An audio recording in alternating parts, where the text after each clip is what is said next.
अंतर मन में ज्योति जगा लो, होगा दूर अंधेरा।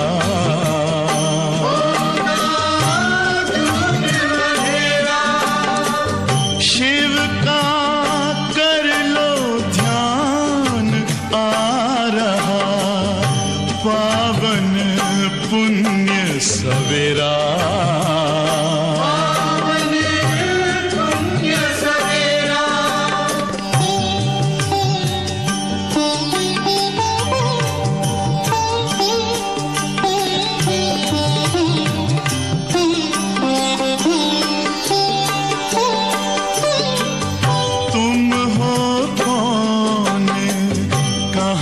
से आए अपने आप को जानो, राजयोग के द्वारा अपना परम पिता पहचानो। इसी राजपथ पर चलकर पालो अपना बसेरा।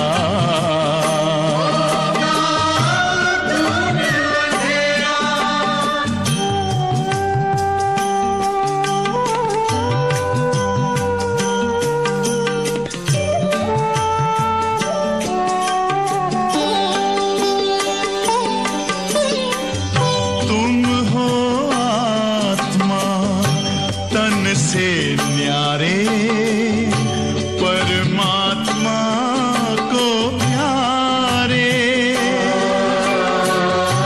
दिव्य गुणों को धारण करके योगी बनो दुलारे।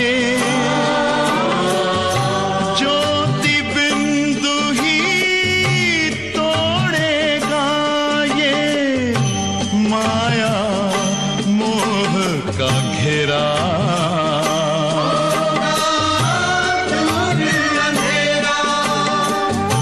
अंतर मन में ज्योति जगा लो, होगा दूर अंधेरा।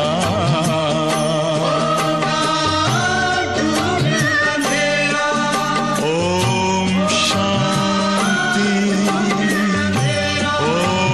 शांति, ओम शांति।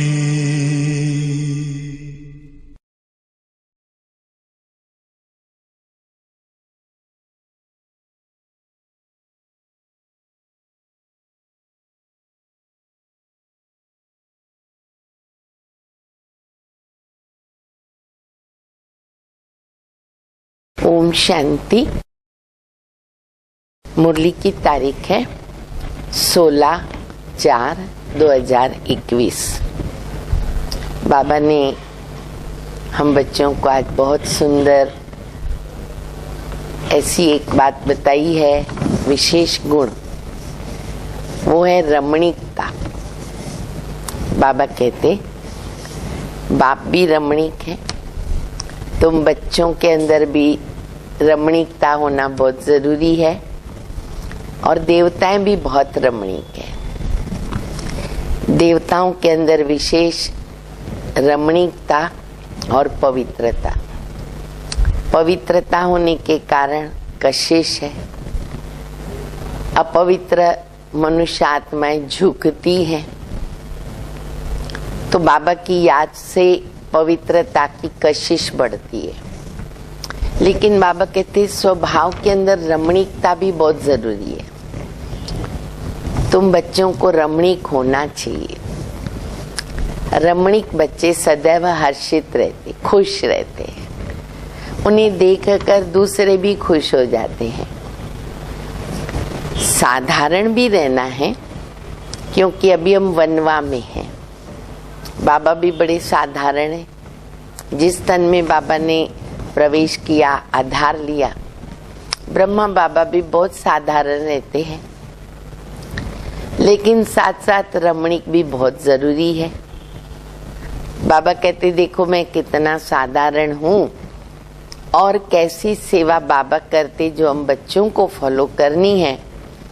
बाबा कहते समझो मैं खेल रहा हूँ, कोई मेरे सामने व्यक्ति मिलने आ गया, मैं उनको बाबा का परिचय देता हूँ। तुम बच्चे भी कोई भी कार्य करते हो, मान लो हम बर्तन मांज रहे और अगर कोई आ गया, बाबा कहते ज्ञान जरूर सुनाओ।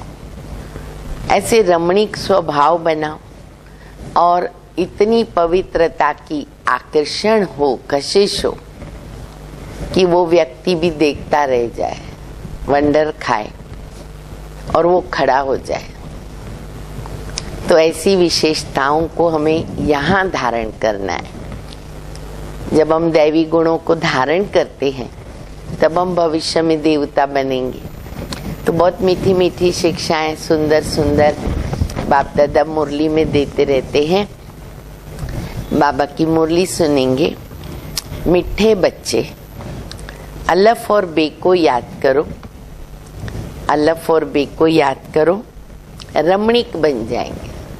कितना सहज रास्ता बताया बाबा ने। बाबा को याद करते ही जाएंगे ना, रमणीकता आती जाएगी। बाप भी रमणीक है तो उनके बच्चे भी रमणीक होने चाहिए। अब हमें ये चेक करना पड़ेगा आज कि मेरे स्वभाव के अंदर रमणीकता कितनी है, हर्षित मुक्ता कितनी है, खुशी कितनी है, पवित्रता की कशिश कितनी है। प्रश्न है, देवताओं के चित्रों की कशिश सभी को क्यों होती है? देवताओं के चित्रों की कशिश सभी को क्यों होती है? उनमें कौन सा विशेष गुण है?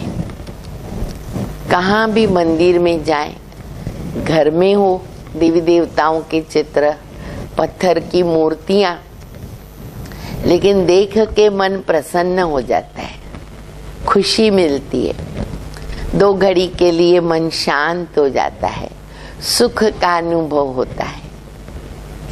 तो बाबा कहते हैं कि चित्रों में कशिश क्यों है, विशेष गुण कौन सा है? उत्तर है, देवताएं बहुत रमणीक और पवित्र है। रमणीकता के कारण उनके चित्रों की भी कशिश होती है। रमणीकता के कारण उनके चित्रों की भी कशिश होती है। देवताओं में पवित्रता का विशेष गुण है, जिस गुण के कारण अपवित्र मनुष्य झुकते रहते हैं। रमणीक वही बनते जिनमें सर्वदैवी गुण है, क्योंकि दिव्य गुणों से अच्छे कर्म होते, खुशी रहती है, ऑटोमेटिक रमणीक बन जाते हैं। तो बाबा कहते रमणीक वो बनते हैं जिनमें सर्वदैवी गुण है और जो सदा खुश रहते हैं। ओम शांति। आत्माएं और परमात्मा का मेला कितना वंडरफुल है। संगम युग पर है मेला आत्माएं और परमात्मा का। ऐसे बेहद के बाप के तुम बच्चे बने हो तो बच्चे भी कितने रमणीक होने चाहिए। देवताएं भी रमणीक है ना, परंतु राजधानी है बहुत बड़ी, सब एक रस रमणीक नहीं हो सकते। पूरी डिनास्टी स्थापन हो रही है, महाराजा से लेकर के पूरी राजधानी, सब मर्तबे। तो बच्चे भी नंबरवार हैं। फिर भी कोई कोई बच्चे बहुत रमणीक जरूर हैं। वो भी बाबा को याद है, उन बच्चों का नाम भी बाबा के पास है कि मेरे कौन से बच्चे रमणीक है, कितने गुण हैं उनके अंदर। बाबा सभी बच्चों को याद करते। रमणीक कौन होते हैं? देखो अपनी भी चेकिंग करो। बाबा कहते रमणीक कौन होते हैं? जो सदैव खुशी में रहते। दुख उनके सामने आते हैं, परीक्षाएं आती है, समस्याएं आती है पर खुशी गायब नहीं करते, दुखी नहीं हो जाते। रमणीकता का स्वभाव उनको हर्षित मुक्त बना के रखता है परिस्थितियों के बीच में। जो सदैव खुशी में रहते हैं, जिनमें दैवी गुण है, ये राधे कृष्ण आदि कितने रमणीक हैं। उनमें बहुत बहुत कशिश है। कौन सी कशिश? कशिश कौन सी? तो कशिश है पवित्रता की, क्योंकि उनकी आत्मा भी पवित्र है और शरीर भी पवित्र है। तो पवित्र आत्माएं अपवित्र को कशिश करती, ये नियम है। पवित्र आत्माएं अपवित्र आत्माओं को अपनी तरफ कशिश करती है और अपवित्र आत्माएं उनके आगे झुकती हैं, उनके चरणों में गिरती हैं। कितनी उनमें ताकत है। भल सन्यासी हैं, परंतु वो देवताओं के आगे तो जरूर झुकते ना। अपने को भले भगवान भी कहलावे ना, पूजा करावे, कुछ भी करावे, लेकिन देवताओं के पास जाएंगे, मंदिरों में जाएंगे, उनको झुकना पड़ता है। बल कोई कोई बहुत घमंडी भी होते हैं, फिर भी देवताओं के आगे या तो फिर शिव के आगे झुकेंगे जरूर। देवियों के चित्रों के आगे भी झुकते हैं, क्योंकि बाप भी रमणीक है, तो बाबा के बनाए हुए देवी देवताएं भी रमणीक है। हमें ये स्वभाव अभी से रखना है। गंभीर भी रहें, लेकिन बैलेंस में रमणीक भी रहें। उनमें कशिश है पवित्रता की। वह कशिश उन्हों की अभी तक चल रही है। संगम पर पवित्र हम बनते हैं, आधा कल्प तो हम देवता स्वरूप है, लेकिन फिर भक्ति मार्ग शुरू होता। अंत तक बाबा कहते हैं कि ये कशिश उनकी मंदिरों में, चित्रों में कायम रहती है। तो जितनी इनमें कशिश है, देवताओं में जितनी कशिश है, उतनी तुम्हारे में भी कशिश होनी चाहिए। देवता तो हम ही बन रहे, जो समझते हैं कि हम लक्ष्मी नारायण बनेंगे। लक्ष्य जिन बच्चों का ऊंचा है, रमणीक जरूर बनेंगे। तुम्हारी इस समय की कशिश अविनाशी हो जाती है।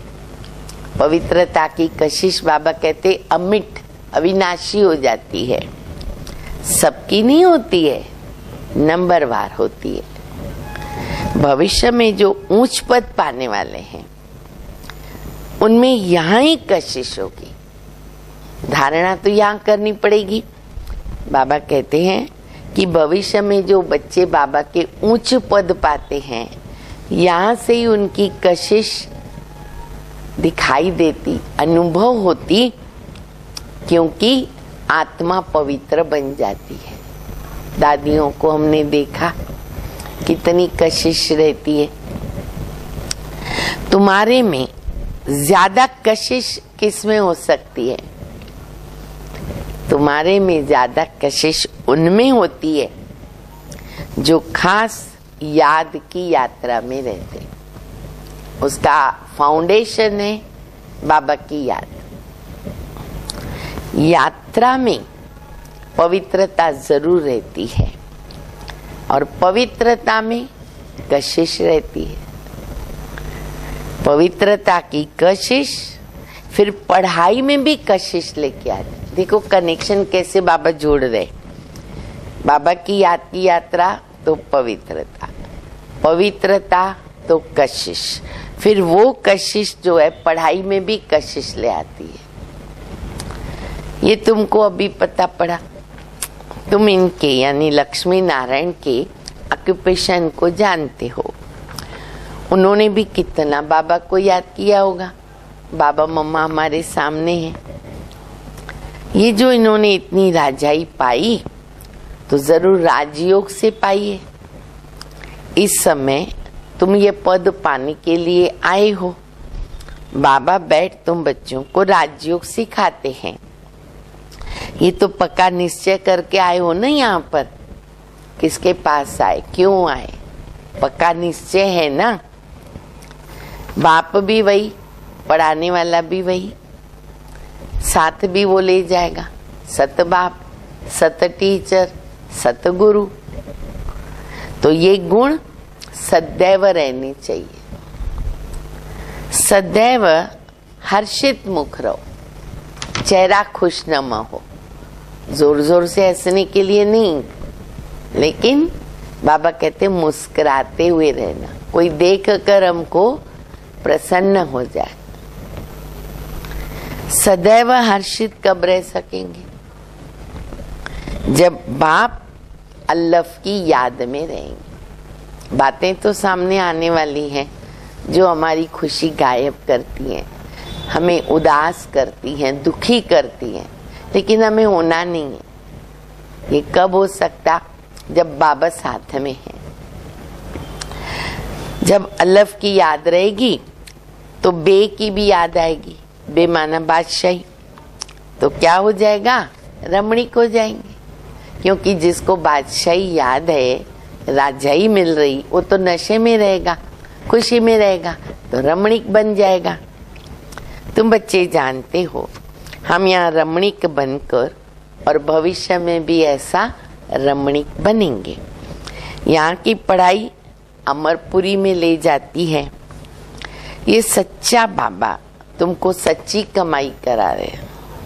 ये सच्ची कमाई साथ में चलेगी 21 जन्मों के लिए। कितनी इस कमाई की वैल्यू है? बाबा कहते 21 जन्म इसका प्रारब्ध है। फिर भक्ति मार्ग में जो कमाई करते हो वो फिर हो जाती अल्पकाल के लिए, वह कोई सदैव तो साथ नहीं देती है। तो इस पढ़ाई में बच्चों को बड़ा खबरदार रहना चाहिए। इतनी बाबा हमको टेम्पटेशन दे रहे, इतना ऊंचो पद दे रहे, इतनी प्रारब्ध दे रहे, तो बाबा कहते हैं कि बच्चे खबरदार रहना चाहिए, लाभ उठाना चाहिए।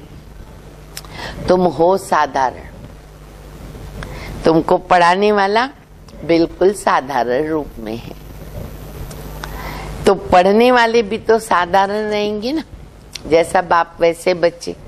बाबा कहते तुम भी साधारण। बाबा ने प्रवेश किया वो भी साधारण,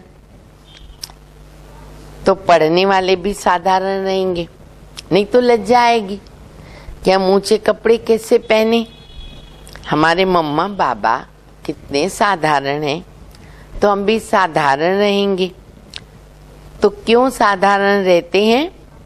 दूसरा कारण बाबा ओरिजिनल जो कारण है बता रहे हैं, क्योंकि वनवाह में है। अभी हम सब वनवाह में हैं। बाबा श्रृंगार कर रहा है, ससुर घर भेज रहा है, स्वर्ग बना के दे रहा है। वनवाह माना क्या? सब पुराने तो जानते हैं। लड़की की जब शादी होती है तो शादी के पहले पुराने कपड़े पहनते हैं, शरीर पर हल्दी लगाते हैं, तेल लगाते हैं, और ऐसे कपड़ों को कोई कोई के रस्म में कपड़े फाड़ते भी हैं। फिर वो अच्छी तरह से तैयार हो जाते हैं और श्रृंगार करते हैं। तो बाबा कहते संगम युग जो है ना, वो तुम्हारा वनवाह का पीरियड है।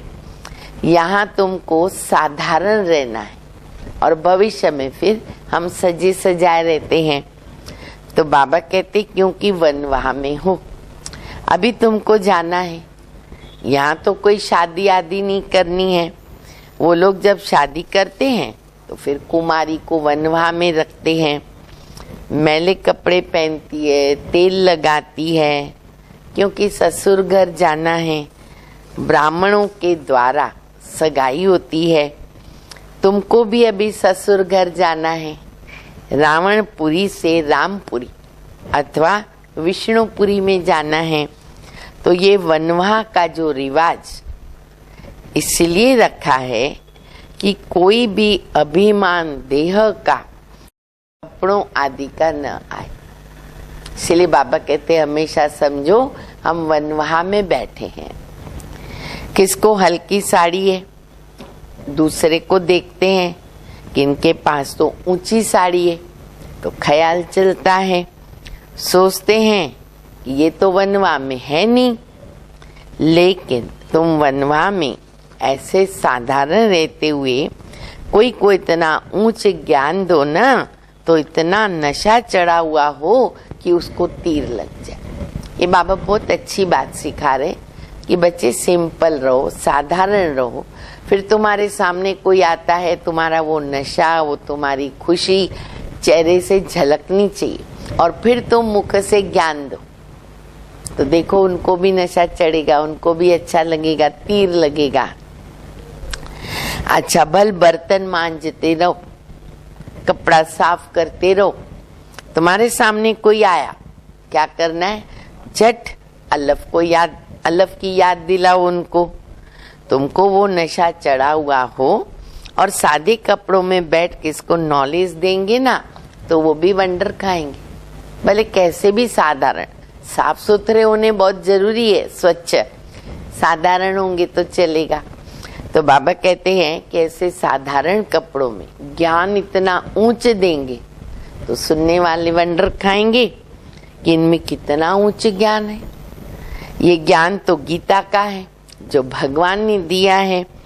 राजयोग तो गीता ज्ञान है ना, तो ऐसा नशा चढ़ता है।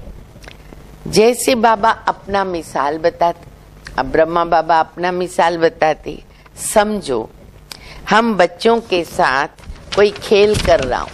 बच्चों के साथ बाबा तो खेलते, खाते, उठते, बैठते, ज्ञान सुनाते, सब कुछ बाप दादा ने प्रैक्टिकल किया। तो बाबा कहते हैं समझो मैं बच्चों से खेल रहा हूँ, कोई जिज्ञासु सामने आ जाता है तो झट उनको बाबा का परिचय देता हूँ। योग की ताकत, योग बल होने के कारण वो न खड़ा हो जाता है। खेलते खेलते बाबा सुनाएगा, खड़ा हो जाता है, वंडर खाएगा कि इतना साधारण और इनमें इतनी ताकत। फिर वह कुछ भी ना बोल नहीं सकेगा, मुख से कोई बात निकलेगी नहीं। जैसे तुम वाणी से परे हो, वैसे वो वाणी से परे हो जाएंगे, इतना प्रभाव पड़ता है। लेकिन हमारी खुशी और नशा दिखना चाहिए, ये नशा अंदर में होना चाहिए। कोई भी भाई बहन आवे, एकदम उनको खड़ा करके विश्व का मालिक बनाने की मत दे सकते हो। अंदर में इतना नशा होना चाहिए।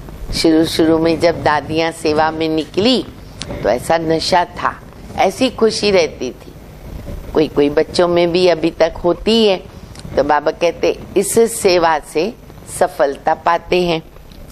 अपनी लगन में खड़ा हो जाना चाहिए।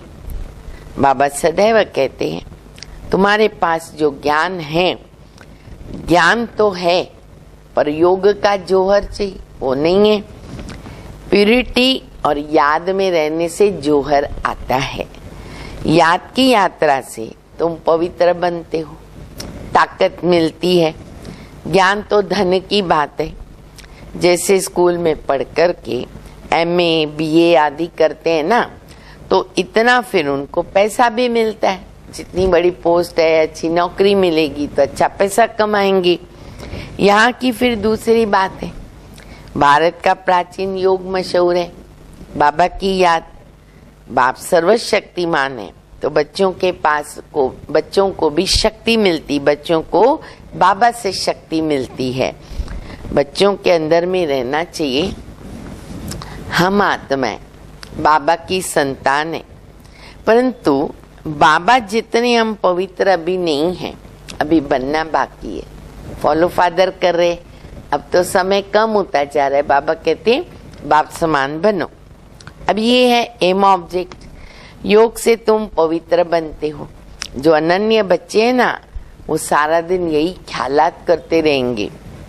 कोई भी आवे तो उनको हम रास्ता बतावे, तरस आना चाहिए, रहम, कल्याण की भावना, कोई भी आवे बाबा का परिचय दे। बेचारे अंधे हैं, बाबा कहते ये सोचो अंधे, ज्ञान चक्षु नहीं है। अंधों की लाठी पकड़ा करके ले जाते हैं ना, उनको लाठी देंगे।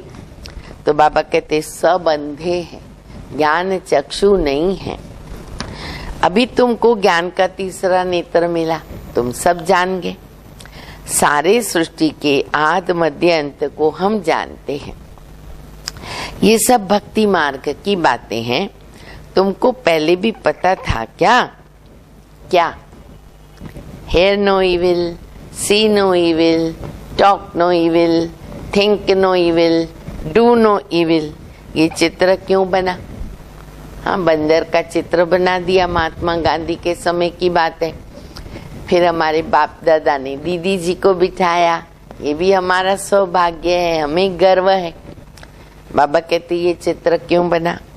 दुनिया में कोई भी इनका अर्थ नहीं जानता। अब बंदर क्या जानेंगे ना, है तो हम बच्चों के लिए। तुम अभी जानते हो, जैसे बाप नॉलेजफुल है, तुम उनके बच्चे अभी नॉलेजफुल बन रहे हो। लेकिन नंबरवार, हर बात में बाबा को ये कहना ही पड़ता है, नंबरवार पुरुषार्थ अनुसार। हाँ, कोई कोई को तो बहुत ही नशा चढ़ता है, नंबरवार है तो कोई को बहुत नशा चढ़ता है। क्या नशा चढ़ता है सुनो और देखो। मेरे को ये नशा चढ़ रहा है, अभी बाबा जो सुनाते हैं ना वो सुन के भी देखो, मुझे नशा चढ़ता है। वाह, बाबा का बच्चा बनकर और बाबा से पूरा वर्षा नहीं लिया तो बच्चा बन करके क्या किया? बाबा का बनाऊं, वर्षा लेके ही छोड़ूंगा। रोज रात को उता मेल देखो। अब बाबा कहते मैं व्यापारी, तुम व्यापारी के बच्चे हो, तुम भी व्यापार करो, सीखो ये व्यापार। दुनिया में जो व्यापारी होते वो तो इजी समझते इन बातों को, जो बाबा अभी भी सुनाने वाले हैं। लेकिन जो जॉब करते हैं उनको वो आदत कम होती है। लेकिन अभी तो हम बाबा सौदागर हैं, हम उनके बच्चे बने। और बाबा ने जो तन लिया वो भी बहुत बड़ा व्यापारी। तो बाबा कहते रोज पोता मेल देखो। बाबा व्यापारी है ना, हम बच्चों से सौदा करते। बाबा क्या लेते हैं और क्या देते हैं हम बच्चों को। व्यापारियों को पोता मेल निकालना सहज होता है, आदत पड़ी होती, रोज देखते रात को, आज कितना फायदा हुआ, आज कितना घाटा हुआ। गवर्नमेंट सर्वेंट जो होते हैं ना, उनको पोता मेल निकालना नहीं आता, क्योंकि उनको पेमेंट मिलती है। और न वो सौदागर होते हैं। व्यापारी लोग अच्छा समझेंगे, तुम व्यापारी हो, तुम अपने नफे नुकसान को समझते हो तो रोज खाता देखो। नफा माना फायदा, फायदा कितना, नुकसान कितना। मुरादी संभालो, मुरादी माना जो प्रॉपर्टी जो हमने जमा किया उसको संभालो। घाटा है या फायदा है ये जरूर चेक करो। घाटा है तो उसको भर दो, डबल डबल करके भी नफे में आ जाए, फायदे में आ जाए। सौदागर हो ना, गायन है, बाबा सौदागर है, बाबा रत्नागर है। अविनाशी ज्ञान रत्नों का सौदा देते। रत्नागर बन के बाबा क्या करता है, रोज रोज ज्ञान रत्नों की थालियां भर भर के दे रहे। ये मुरली क्या है, एक एक रत्न की कीमत लाखों रुपया, इतने रत्न रोज देते बाबा। ये भी तुम जानते हो, पर नंबरवार पुरुषार्थ अनुसार। सब श्रूड बुद्धि नहीं होते बच्चे, नंबरवार। एक कान से सुनते हैं, दूसरे कान से निकाल देते। ऐसे भी कोई बच्चे हैं, झोली में छेद से निकल जाता है। वो कहानियों में बताते ना, भगवान ने बोला झोली खोलो मैं डालता हूँ, छेद था तो गिरता गया गिरता गया। तो छेद नहीं रखना है, जो बाबा ज्ञान सुनावे निकल जाए। झोली भरती नहीं, बाबा कहते धन दिए धन ना खोटे, अविनाशी ज्ञान रत्न है। बाबा है रूप बसंत, आत्मा तो है, उनमें ज्ञान है। तुम उनके बच्चे, तो हम भी कौन बन गए? बहुत अच्छा टाइटल बाबा देते, बच्चे तुम भी हो रूप बसंत। व्यापारी भी हैं, सौदा भी करते हैं, रूप बसंत भी बना दिया बाबा ने, रमणीक भी हैं और पवित्र भी बनना है। तुम भी रूप बसंत हो। आत्मा में नॉलेज भरी जाती है, उनका रूप है। भले आत्मा छोटी है, रूप तो है ना, इतना ज्योति बिंदु रूप तो है ना, तो वो रूप। फिर बसंत, बसंत माना मास्टर ज्ञान का सागर, हर प्रकार की नॉलेज। रूप तो है ना, तो उनको जाना जाता है और परमात्मा को भी जाना जाता है। सोमनाथ की भक्ति करते हैं तो इतने छोटे स्टार की क्या पूजा करेंगे ना, तो पूजा के लिए कितना बड़ा लिंग बना देते, कैसे पूजा करें ना, तो इतना छोटी बिंदी को तो कर नहीं सकते। तो बाबा कहते लिंग बना दिया। शिवलिंग छत जितना बड़ा बड़ा भी बना, आजकल तो देवताओं की मूर्ति भी पता नहीं कितनी बड़ी बड़ी बड़ी कितने फुट बनाते, शिवलिंग भी ऐसे बड़े बड़े बनाते। अपने भी कई सेंटर्स के द्वारा शिवरात्रि वगैरह होती है, कितने बड़े बड़े शिवलिंग बनाते हैं लोगों को कशिश करने के लिए, सेवार्थ। है तो यूं छोटा ही, पर मर्तबा तो ऊंचे ना। बाप ने कल्प पहले भी कहा था कि न जब तप आदि से कोई प्राप्ति नहीं होती है। यह सब करते नीचे गिरते आए, सीढ़ी नीचे उतरते आए हैं। तुम्हारी तो अब चढ़ती कला है। तुम ब्राह्मण पहले नंबर के जिन की कहानी बाबा बताते ना कि उसने बोला काम दो नहीं तो खा जाऊंगा। तो जिन क्या करता है, उसको काम दे दिया, सीढ़ी उतरो चढ़ो। तो बाबा कहते तुम बच्चे हो जिन। कहानी है, जिन ने कहा हमको काम नहीं देंगे तो हम खा जाएंगे, तो काम दे दिया, सीढ़ी चढ़ो उतरो। वो कभी काम बंद होने वाला नहीं, तो उनको काम मिल गया ना। तो बाबा ने भी कहा है कि ये बेहद की सीढ़ी तुम उतरते हो चढ़ते हो, तुम ही फुल सीढ़ी उतरते, तुम ही फिर चढ़ते हो। जिन तुम हो, यही काम करते रहते हर कल्प हम बच्चे, चढ़ते उतरते रहते हैं। दूसरे कोई फुल सीढ़ी नहीं चढ़ते या फुल नहीं उतरते, जो बीच में आएंगे वो तो बीच में आएंगे, जन्म कम हो जाएगा, सीढ़ी के स्टेप्स कम हो जाएंगे। फुल सीढ़ी का ज्ञान पाने से तुम कितना उच्च पद पाते हो, फिर उतरते हो, फिर चढ़ते हो। तो बाबा कहते मैं तुम्हारा बाप हूँ, तुम मुझे पतित पावन कहते हो ना। मैं सर्वशक्तिवान ऑलमैटी अथॉरिटी हूँ। कौन मिला हम बच्चों को? ऑलमैटी अथॉरिटी। क्योंकि मेरी आत्मा सदैव 100% पवित्र रहती है, परम पवित्र आत्मा। मैं बिंदी रूप अथॉरिटी हूँ, सब शास्त्रों का राज जानता हूँ। ये कितना वंडर है, ये सब वंडरफुल ज्ञान है। ऐसे कभी सुना नहीं होगा कि आत्मा में 84 जन्मों का रिकॉर्ड भरा हुआ है। इतनी छोटी सी आत्मा में इतना ज्ञान कभी सुना? अभी भी सुनते तो वंडर खाते। खसखस जितनी आत्मा, 84 जन्मों का पाठ भरा हुआ बाबा में भी है और तुम बच्चों में भी है। कितना पाठ बजाते हैं। ये पाठ कभी नहीं मिटेगा, अमिट है, चलता ही रहेगा। आत्मा इन आंखों से तो देखने नहीं आती है तो बिंदी। बाबा भी कहते मैं भी ऐसा बिंदी हूँ। यह भी तुम बच्चे अब समझते हो।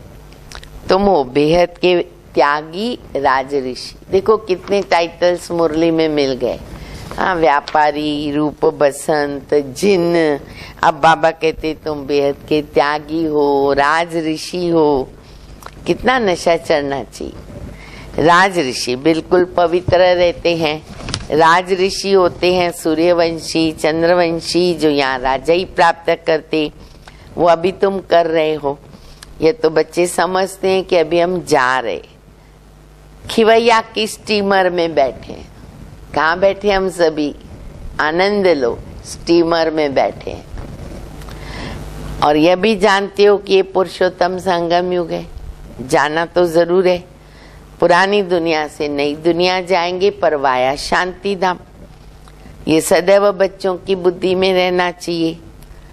जब हम सतयुग में थे तो कोई और खंड नहीं था, हमारा राज्य था।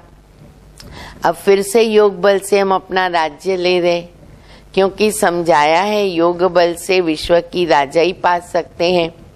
बाहुबल से तो कोई नहीं पा सकता ना।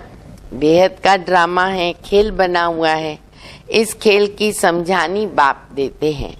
शुरू से लेकर सारी दुनिया की हिस्ट्री, ज्योग्राफी बाबा सुनाते हैं। तुम सूक्ष्म वतन, मूल वतन के राज को भी अच्छी तरह जानते। त्रिकालदर्शी बन गए, त्रिलोकीनाथ बन गए, त्रिनेत्री बन गए। स्थूल वतन का राज्य था, अर्थात हमारा राज्य था। तुम कैसे सीढ़ी उतरते हो वो याद आ गया। सीढ़ी चढ़ना उतरना ये खेल बच्चों की बुद्धि में अभी बैठ गया है। अब बुद्धि में है कि कैसे ये वर्ल्ड की हिस्ट्री, ज्योग्राफी रिपीट होती है। इसमें हमारा ना हीरो हीरोइन का पार्ट है। ये भी खुशी की बात है। हीरो हीरोइन का पार्ट कितनी बड़ी बात हो गई। हम ही हार खाते, हम ही जीत पाते, इसलिए नाम रख दिया हीरो हीरोइन। याद रखो, ये भी टाइटल मिल गया। बहुत सारे टाइटल, हीरो हीरोइन। अच्छा, मीठे मीठे सिकिल दे बच्चों प्रति माता पिता बाप दादा का याद प्यार। Good morning. रूहानी बाप की रूहानी बच्चों को नमस्ते। हम रूहानी बच्चों की रूहानी बाप को, माता पिता बाप दादा को याद प्यार, गुड मॉर्निंग और नमस्ते। सब रमणीक बन जाओ। हाँ, बाबा ने आज बता दिया। धारणा के लिए मुख्य सार है पहला। अभी हम वनवाह में हैं। बहुत बहुत साधारण रहना है। अब साधारण रहना है, बहुत ऊंच नहीं, बहुत नीच नहीं। कोई भी अभिमान देह का, कपड़ों का नहीं रखना है। कोई भी कर्म करते बाबा की याद का नशा चढ़ा रहना चाहिए। दूसरा, बेहद के त्यागी हैं हम, राज ऋषि हैं। इस नशे में रहकर पवित्र बनना है। ज्ञान धन से भरपूर बनकर दान करना है। सच्चा सच्चा सौदागर बनकर अपना पोता मिल देखना है। वरदान है, याद की सर्च लाइट द्वारा वायुमंडल बनाने वाले विजयी रत्न भव। सर्विसेबल आत्माओं के मस्तक पर विजय का तिलक तो लगा हुआ है, लेकिन जिस स्थान की सर्विस करनी है उस स्थान पर पहले सर्च लाइट की ना रोशनी डालनी चाहिए। जहाँ सेवा करने जा रहे, याद की सर्च लाइट से ऐसा वायुमंडल बन जाएगा जो अनेक आत्माएं सहज ही समीप आ जाएगी। फिर कम समय में सफलता 1000 गुना मिलेगी। इसके लिए दृढ़ संकल्प करो। हम विजयी रत्न हैं तो हर कर्म में विजय समाई हुई है। स्लोगन है, जो सेवा स्वयं को और दूसरे को डिस्टर्ब करे। जो सेवा स्वयं को व दूसरे को डिस्टर्ब करे वो सेवा सेवा नहीं, बोझ। लेकिन ऐसा नेचर ही न बनाए कि सेवा में हम विघ्न बने। ये भी बाबा के यज्ञ में विघ्न होता है। कोई कोई ऐसे स्वभाव संस्कार होते हैं, तो हमारा भी ऐसा कोई स्वभाव संस्कार न हो। लेकिन आज बाबा ने बता दिया कैसा नेचर हो, रमणीक नेचर। अच्छा, ओम शांति। मुस्काइए मुस्काइए गीत खुशी के गाइए। मुस्काइए मुस्काइए गीत खुशी के गाइए। हिम्मत से बढ़ते जाइए हिम्मत से बढ़ते जाइए। सदा सफलता पाइए। मुस्काइए मुस्काइए गीत खुशी के गाइए। मुस्काइए मुस्काइए गीत खुशी के गाइए।